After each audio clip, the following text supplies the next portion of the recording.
दोस्तों मैं Davinder Singh chartered accountant simplifying GST that has been the mantra over my YouTube channel while explaining various case laws, notifications, circulars, GST provisions, etc. And today we are going to discuss notification number 39/2021 which was issued by CBIC on 21st of December 2021. दोस्तों ये जो notification जारी की गई है 39/2021 CBIC के द्वारा, इसने फाइनेंस एक्ट के काफ़ी सेक्शन को फोर्स में ला दिया है 1 जनवरी 2022 से, और उन सेक्शंस में से कुछ इंपॉर्टेंट सेक्शंस को मैं आपके साथ इस वीडियो में शेयर करने वाला हूं। पहला जो चेंज हुआ है वो सेक्शन 7 के अंदर चेंज हुआ है। सेक्शन 7 जो CGST एक्ट का है वो स्कोप ऑफ सप्लाई को बताता है। उसके बीच में 1 जनवरी 2022 से जो चेंज है वो ये चेंज है कि अब से किसी पर्सन के द्वारा, जो कि नॉन इंडिविजुअल हो, किसी पर्सन के द्वारा, किसी नॉन इंडिविजुअल पर्सन के द्वारा अगर उसके मेंबर्स को कोई सर्विस दी जाएगी या मेंबर के द्वारा नॉन इंडिविजुअल पर्सन को कोई सर्विस दी जाएगी तो ये स्कोप ऑफ सप्लाई के अंदर कवर कर दी गई है। मैं इसका इंपैक्ट आपको समझाता हूं। एक कलकत्ता क्लब की जजमेंट है सुप्रीम कोर्ट की, सर्विस टैक्स के टाइम की है, जिसके बीच में ये इशू उठा था कि क्लब के द्वारा मेंबर्स को दी गई सर्विस, क्या उसके ऊपर सर्विस टैक्स लेवेबल होता है। तो सुप्रीम कोर्ट ने जजमेंट दी थी कि क्लब और मेंबर्स दो सेपरेट पर्सन नहीं होते, वो एक ही पर्सन माने जाते हैं। प्रिंसिपल ऑफ म्यूचुअलिटी होता है और कोई भी व्यक्ति अपने आप को सर्विस नहीं दे सकता। इसलिए उस जजमेंट के थ्रू ये डिटरमाइन किया गया था कि इसके ऊपर सर्विस टैक्स नहीं लगेगा। पर इस प्रोविजन के आने के बाद, क्योंकि अब ये स्कोप ऑफ सप्लाई के अंदर इस बात को कवर कर दिया गया और इसमें यह भी लिखा गया है नॉटविथस्टैंडिंग, कि कोई भी कोर्ट का डिसीजन हो नॉटविथस्टैंडिंग, इट मींस उस कोर्ट के डिसीजन की कोई सैंक्टिटी नहीं रहेगी इस सेक्शन 7 के आगे। और जो सबसे इंपॉर्टेंट चीज है वो ये है कि सेक्शन 7 का जो ये चेंज आ रहा है ये रिट्रोस्पेक्टिव इफेक्ट से आ रहा है 1 जुलाई 2017 से, जिस दिन से जीएसटी इंट्रोड्यूस किया गया था। तो 1 जनवरी 2022 से डिपार्टमेंट क्लब्स को या एसोसिएशंस को जो कि अपने मेंबर्स को सर्विस दे रहे हैं और उनसे जीएसटी चार्ज नहीं कर रहे हैं, उन पर हो सकता है कि जीएसटी के नोटिस भेजना स्टार्ट कर दे। मेरे हिसाब से ये लिटिगेशन का बहुत बड़ा पॉइंट खड़ा हो सकता है कि ये जो सेक्शन 7 स्कोप ऑफ सप्लाई के अंदर जो चेंज किया गया है ये लेजिटिमेट है या नहीं। दूसरा जो इंपॉर्टेंट चेंज हुआ है ये इस नोटिफिकेशन 39/2021 के द्वारा सेक्शन 16 के अंदर एक बहुत इंपॉर्टेंट चेंज कर दिया गया है। सेक्शन 16 आईटीसी से रिलेटेड है और जिस दिन से जीएसटी आया है सेक्शन 16 सबसे बड़ा मसला रहा है। डिपार्टमेंट कुछ चीज़ों पर कहता है कि आईटीसी नहीं मिलेगा जहां भी सेक्शन 16 की शर्तें पूरी नहीं होती या रूल 36(4) का वायलेशन हो जाता है या 2A या 2B में अगर इनवाइस नज़र नहीं आता। उन सारी कन्फ्यूजन्स को दूर करने के लिए सेक्शन 16 के अंदर यह परिवर्तन किया गया है और यह लिखा गया है कि अब तभी क्रेडिट मिलेगा रेसिपिएंट को जब सप्लायर ने अपनी आउटवर्ड सप्लाईज की रिटर्न, जो कि सेक्शन 37 में लिखी हुई है, वो भर दी है और वो रेसिपिएंट को उसका इंपैक्ट उसके 2A या 2B में नजर आ रहा है। दोस्तों पहले जो रूल 36(4) है वो 5% की लेवरेज देता था, बट अब से मेरे हिसाब से रूल 36(4) का कोई बहुत बड़ा रोल प्ले करने के लिए नहीं रहेगा और किसी भी रजिस्टर्ड पर्सन को, रेसिपिएंट को क्रेडिट तभी मिलेगा जब उसका वो क्रेडिट उसके 2A या 2B में नजर आ रहा होगा। तो इसलिए अब रेसिपिएंट को सिर्फ अपने ऊपर डिपेंड नहीं रहना, अब उसको सप्लायर के ऊपर भी डिपेंड रहना है कि मेरे सप्लायर भाई प्लीज GSTR 1 फाइल कर दो ताकि मेरे 2A या 2B में वो क्रेडिट नजर आए और मैं उसका क्रेडिट ले सकूं। ऐसी काफी जजमेंट्स हुई हैं DY बेथल एंटरप्राइजेस के, जिसके बीच में हाई कोर्ट ने रेसिपिएंट को रिलीफ दिया कि जहां पर सप्लायर ने अगर रिटर्न नहीं भी भरी है तब भी रेसिपिएंट को रिलीफ दिया। इस चेंज के बाद शायद उन जजमेंट्स का भी कोई रोल प्ले करने के लिए नहीं रहेगा। काफी हार्श हो सकता है रेसिपिएंट के लिए, जहां पर रेसिपिएंट के बिना किसी फॉल्ट के सप्लायर के रिटर्न ना भरने की वजह से रेसिपिएंट को आईटीसी का बेनिफिट उस पर्टिकुलर मंथ में ना मिले और उसको अपनी लायबिलिटी कैश लेजर से डिस्चार्ज करनी पड़े। तीसरा जो मेजर चेंज हुआ है वो सेक्शन 74 की एक्सप्लेनेशन में हुआ है।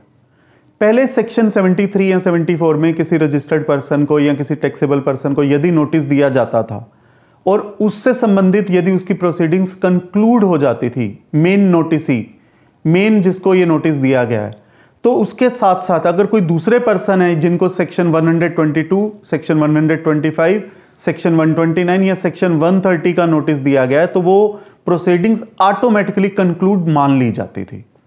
बट अब से सेक्शन 129 और सेक्शन 130 को उस एक्सप्लेनेशन से रिमूव कर दिया गया है और उसमें सिर्फ सेक्शन 122 और 125 रह गए हैं। दोस्तों, इसका इंपैक्ट ये रहेगा, यदि किसी मेन नोटिसी को सेक्शन 73 या 74 का नोटिस दिया जाता है और यदि उसकी प्रोसीडिंग्स कंक्लूड भी हो जाती हैं, बट उससे संबंधित यदि किसी दूसरे व्यक्ति को जो कि मेन नोटिसी नहीं है, यदि उस नोटिसी के अगेंस्ट अगर सेक्शन 129 या सेक्शन 130 की प्रोसीडिंग्स चल रही हैं तो वो कंक्लूडेड नहीं मानी जाएंगी और वो चलती रहेंगी। इसको मैं आपको एक दूसरे एग्जांपल से भी समझाता हूं। यदि सपोज कीजिए किसी व्यक्ति ने किसी कन्वेंस का यूज किया है, मिस अप्रोप्रिएशन किया है, तो यदि main noticee, main owner of the goods को यदि पेनल्टी भरनी पड़ेगी और उसमें किसी ट्रांसपोर्टर का भी कोई रोल है प्ले करने के लिए, तो पहले तो ट्रांसपोर्टर को छूट मिल जाती थी, उसको बेनिफिट मिल जाता था इस एक्सप्लेनेशन के थ्रू।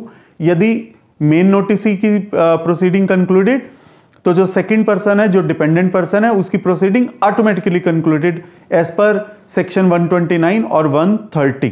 बट अब से ये इस बेनिफिट को विड्रॉ कर लिया गया है तो सेपरेट पर्सन के अगेंस्ट के जो प्रोसीडिंग्स हैं वो चालू रहेंगी। मेजर चेंज हुआ है वो सेक्शन 83 में हुआ है। और पहले जो सेक्शन 83 में यदि किसी पर्सन के अगेंस्ट अगर कोई प्रोसीडिंग पेंडिंग है, सेक्शन 62, 63, 64, 67, 73 या 74 की, तो उसके केस में उसकी कोई भी प्रॉपर्टी इंक्लूडिंग बैंक अकाउंट को अटैच किया जा सकता था। बट अब से इन सेक्शंस को बदलकर चैप्टर 12, चैप्टर 14 और चैप्टर 15 को सब्स्टिट्यूट कर दिया गया है। तो अब से जो इसका जो स्कोप है वो वाइडन कर दिया गया है। पहले सिर्फ 6 सेक्शन के अगेंस्ट में अगर कोई प्रोसीडिंग पेंडिंग होती थी तो उसका property including bank account attach किया जा सकता था। अब सेक्शन की बजाय चैप्टर 12, 14 और 15 को उससे सब्स्टिट्यूट कर दिया गया है। एक जो और मेजर चेंज हुआ है, पहले प्रोसीडिंग पेंडिंग होनी जरूरी थी, अब से सिर्फ प्रोसीडिंग का इनिशिएट होना ही काफी है चैप्टर 12, 14 या 15 की। साथ साथ पहले सिर्फ टैक्सेबल पर्सन का ही बैंक अकाउंट अटैच किया जा सकता था इंक्लूडिंग एनी प्रॉपर्टी। बट अब से ना सिर्फ टैक्सेबल पर्सन बट कोई ऐसा पर्सन जो कि सेक्शन 122 क्लोज 1 कैपिटल ए के अंदर भी यदि कवर है तो ऐसे पर्सन का भी कोई प्रॉपर्टी इंक्लूडिंग बैंक अकाउंट को अटैच किया जा सकता है। तो मेजर चेंज हुआ है वो सेक्शन 107 में हुआ है। 107, जैसा कि हम जानते हैं, जब हम कोई अपील फाइल करते हैं तो हमें 10% स्टे मनी को डिपॉजिट करना पड़ता है जो कि प्री डिपॉजिट होता है। बट इस 10% को 25% कर दिया गया है यदि ये जो आप अपील फाइल कर रहे हैं ये सेक्शन 129 के ऑर्डर के अगेंस्ट में फाइल की जा रही है। तो यदि सेक्शन 129 के ऑर्डर के अगेंस्ट तो 25% स्टे मनी है। इन अदर केसेस पुराना वाला रूल 10% ही स्टे मनी रहेगी। का मतलब ये हुआ कि अगर 129 के ऑर्डर के अगेंस्ट में हम कोई अपील फाइल करने जा रहे हैं तो हमें 25% जमा कराना है और स्टे मनी जो है वो बढ़ जाएगी। और अगर हम 107 को देखें, ये जो 10% होता है ये 10% ऑफ टैक्स अमाउंट होता है। बट सेक्शन 129 में तो कोई टैक्स है ही नहीं। सेक्शन 129 में तो 1 जनवरी 2022 से सिर्फ पेनल्टी रह गई है, तो जो 25% है वो पेनल्टी का अमाउंट है। So in other cases 10% of tax amount. In section 129 के अगेंस्ट अगर हम कोई अपील फाइल कर रहे हैं तो 25% ऑफ पेनल्टी अमाउंट। सेक्शन 129 में बहुत मेजर चेंज हुआ है 1 जनवरी 2022 से।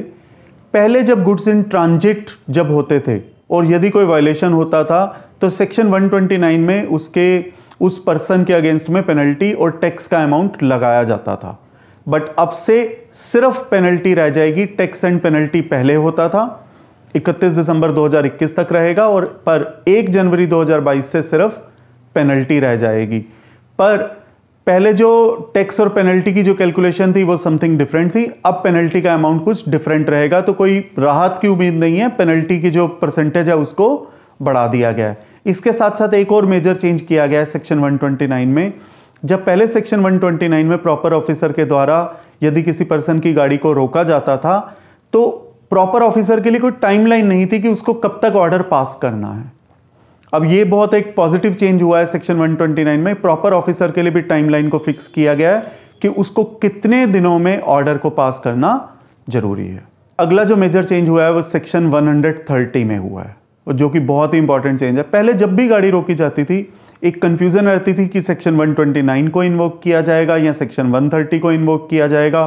क्या सेक्शन 130 को डायरेक्टली इन्वोक किया जा सकता है या उसको सिर्फ तभी इन्वोक किया जाएगा कि पहले section 129 and only after section 129 has been invoked, only after that section 130 can be invoked. There was confusion and Synergy Fertichem Private Limited का एक केस लॉ भी था गुजरात हाई कोर्ट का, जिसके बीच में काफी डिटेल में हाई कोर्ट ने डिस्कस किया था कि सेक्शन 129 और सेक्शन 130 दोनों के बीच में क्या डिफरेंस है। उस कंफ्यूजन को दूर कर दिया गया है।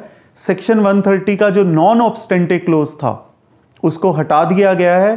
तो अब से जब भी गाड़ी को इन ट्रांजिट रोका जाएगा तो सेक्शन 130 का कोई रोल नहीं रहेगा प्ले करने के लिए, सिर्फ सेक्शन 129 को ही इन्वोक किया जाएगा। ये काफी इंपॉर्टेंट चेंज है उस कंफ्यूजन को दूर करने के लिए, जहां पर डिपार्टमेंटल ऑफिसर कभी कभी अपनी जुरिस्डिक्शन से बाहर चले जाते थे और वो डायरेक्टली सेक्शन 130 को इन्वोक कर लेते थे, जबकि केस जो है वो फिट नहीं होता था सेक्शन 130 के प्रोविजंस को इन्वोक करने के लिए।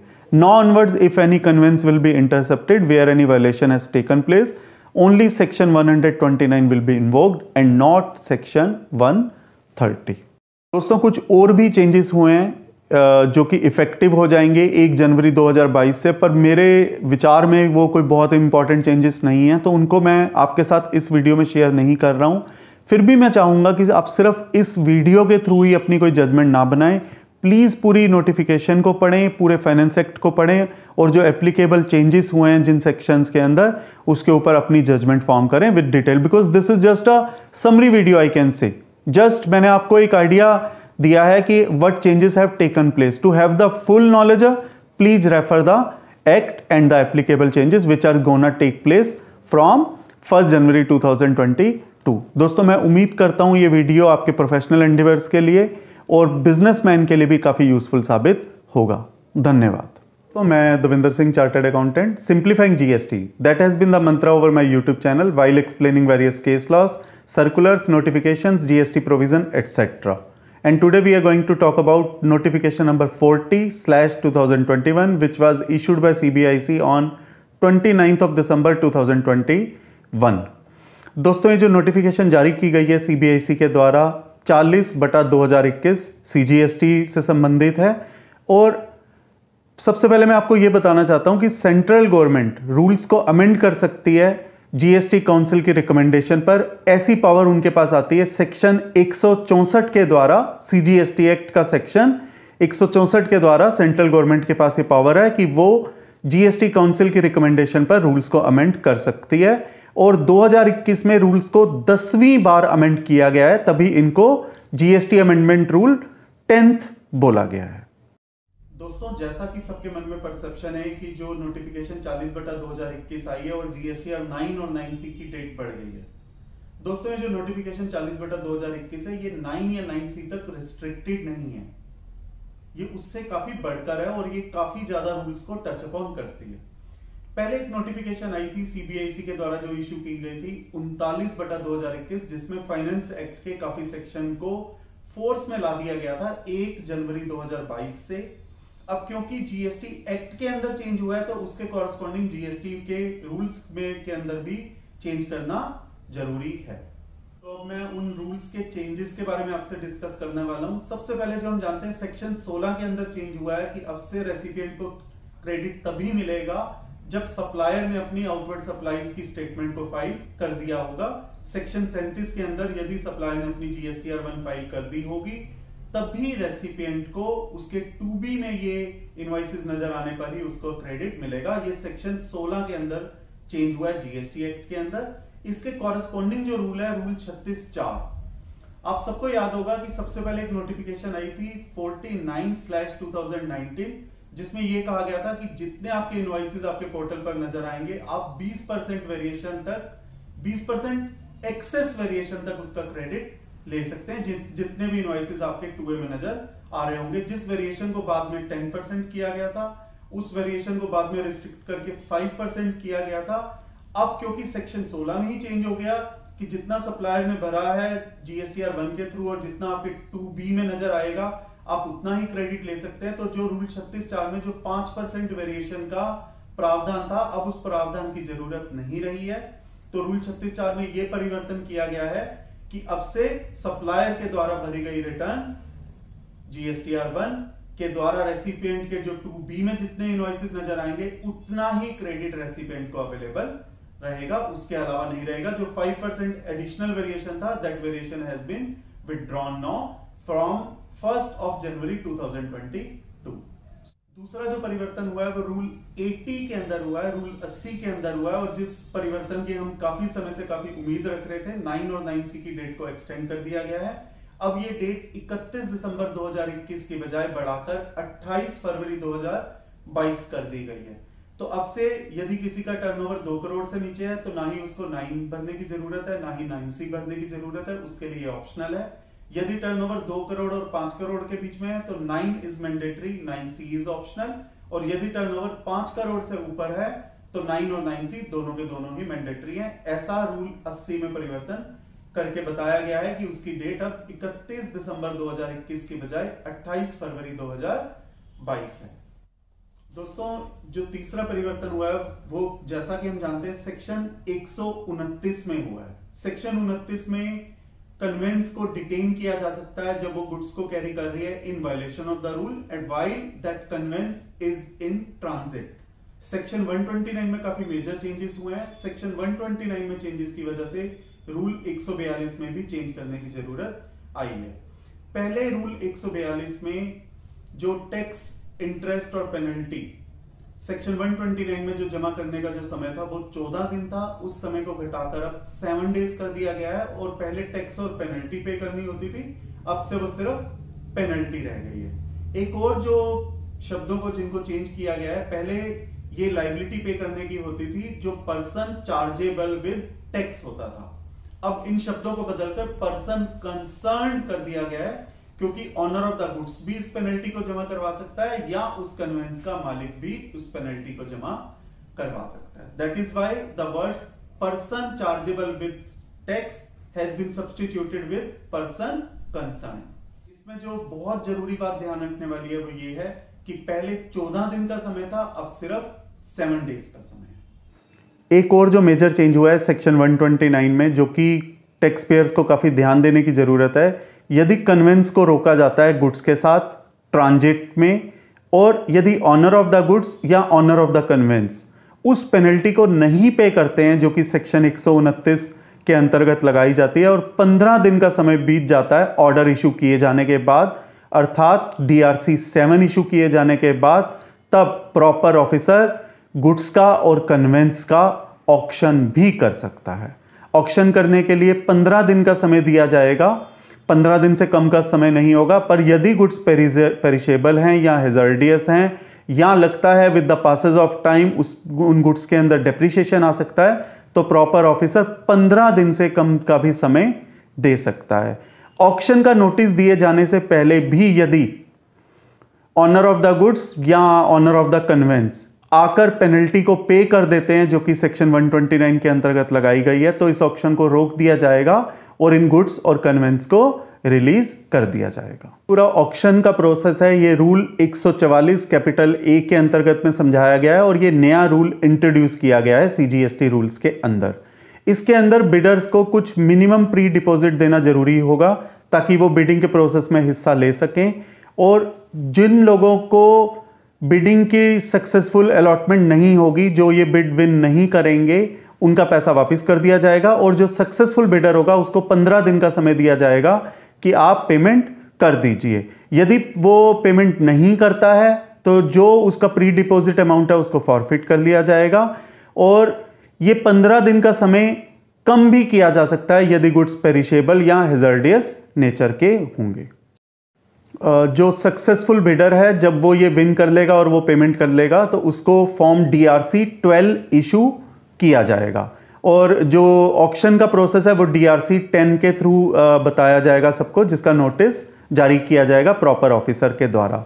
एक और इंपॉर्टेंट चीज है, यदि ऑनर ऑफ द कन्वेंस या owner of the goods appeal file कर देते हैं सेक्शन 107 के अंतर्गत, इन दैट केस इस बिडिंग के प्रोसेस को रोक दिया जाएगा, बिडिंग नहीं की जाएगी। पर यदि गुड्स पेरिशेबल या हैजर्डियस नेचर के हैं तब गुड्स को बेचा जा सकता है, चाहे अपील फाइल कर दी जाए सेक्शन 107 के अंतर्गत, पर तब भी उन गुड्स को बेचा जा सकता है यदि गुड्स पेरिशेबल या हैजर्डियस नेचर के हैं। यदि गुड्स पेरिशेबल या हैजर्डियस नेचर के नहीं हैं और व्यक्ति अपील फाइल कर देता है सेक्शन 107 में, तब गुड्स को बेचा नहीं जाएगा। दोस्तों, एक जो मेजर चेंज हुआ है वो सेक्शन 107 में हुआ है। सेक्शन 107 में जैसा कि हम जानते हैं, जो स्टे मनी है, जो प्री डिपॉजिट अमाउंट है, अपील को दाखिल करने से पहले वो 10% था। बट यदि पेनल्टी लगी है सेक्शन 129 के अंतर्गत, तो जो प्री डिपॉजिट अमाउंट है, जो स्टे मनी अमाउंट है, उसको 10% से बढ़ाकर 25% कर दिया गया है। तो यदि आप अपील फाइल कर रहे हैं सेक्शन 129 के ऑर्डर के अगेंस्ट, तो जो प्री डिपॉजिट अमाउंट है that is 25% of penalty amount. और यदि आप किसी मामले में यदि आप अपील फाइल कर रहे हैं जो कि सेक्शन 129 के ऑर्डर के अगेंस्ट अपील नहीं है, तो पुराने वाला रूल 10% ही अप्लाई करेगा। इसके अकॉर्डिंगली जो फॉर्म APL01 है उसके अंदर कॉरस्पॉन्डिंग कॉलम्स में चेंज कर दिया गया है। एक और जो बहुत जरूरी बात है सेक्शन 129 से संबंधित, वो ये है कि जब किसी के गुड्स को या कन्वेंस को ऑक्शन के थ्रू बेचा जाएगा, तो जो अमाउंट जो रिकवर होगा, जो पैसे प्राप्त होंगे, उसको पहले इस कॉस्ट के अगेंस्ट में एडजस्ट किया जाएगा। जितना खर्चा हुआ है इस ऑक्शन को करने के लिए, जो भी कॉस्ट इन्वॉल्व रही गवर्नमेंट की। सेकंड नंबर पर जो उसको पेनल्टी लगाई गई है सेक्शन 129 के अंतर्गत, उस पेनल्टी के अगेंस्ट में एडजस्ट किया जाएगा।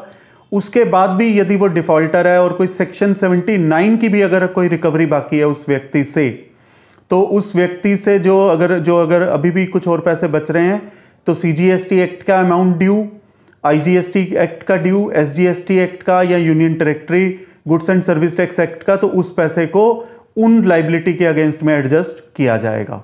यदि ये सारी रिकवरी लेने के बाद भी उस व्यक्ति का कुछ पैसा बच जाता है, तो उस व्यक्ति के पैसे को उसके कैश लेजर में ट्रांसफर कर दिया जाएगा। पर यदि वो व्यक्ति एक रजिस्टर्ड व्यक्ति नहीं है, तो उसके बैंक अकाउंट में इस पैसे को ट्रांसफर कर दिया जाएगा। बट यदि 6 महीने तक उस व्यक्ति के अकाउंट में किसी भी कारणवश इस पैसे को ट्रांसफर नहीं किया जा सकता, या पता नहीं चल पाता वो व्यक्ति कौन है, किसके बैंक अकाउंट में पैसे ट्रांसफर करने हैं या किसके इलेक्ट्रॉनिक कैश लेजर में पैसे ट्रांसफर करने हैं, तो इस पैसे को कंज्यूमर वेलफेयर फंड, जो कि सेक्शन 57 में जिसके बारे में CGST एक्ट में जिक्र है, उस फंड में इस पैसे को ट्रांसफर कर दिया जाएगा। और जो मेजर चेंज हुआ है जो फाइनेंस एक्ट 2021 के अंदर किया गया था, सेक्शन 83 के अंदर किया गया था। सेक्शन 83 जैसा कि हम जानते हैं provisional attachment of property including bank account होता है। पहले ये सिर्फ टैक्सेबल पर्सन का ही प्रॉपर्टी इंक्लूडिंग बैंक अकाउंट को अटैच किया जा सकता था, बट अब से इस स्कोप को वाइडन कर दिया गया है।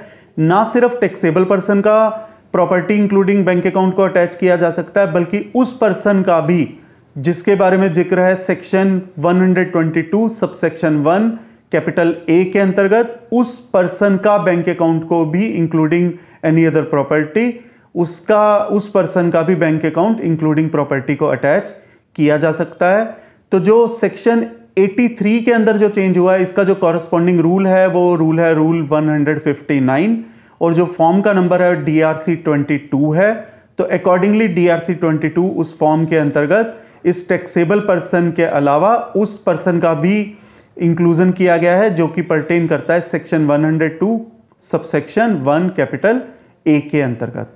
दोस्तों, मैं उम्मीद करता हूं कि मैंने जो सारे जो चेंजेस हुए हैं रूल्स के अंतर्गत, जो कॉरस्पॉन्डिंग सेक्शंस में चेंज हुए, सेक्शंस को फोर्स में लाया गया 1 जनवरी 2022 से, और उसी प्रकार से इन रूल्स को भी इफेक्टिव किया गया है 1 जनवरी 2022 से।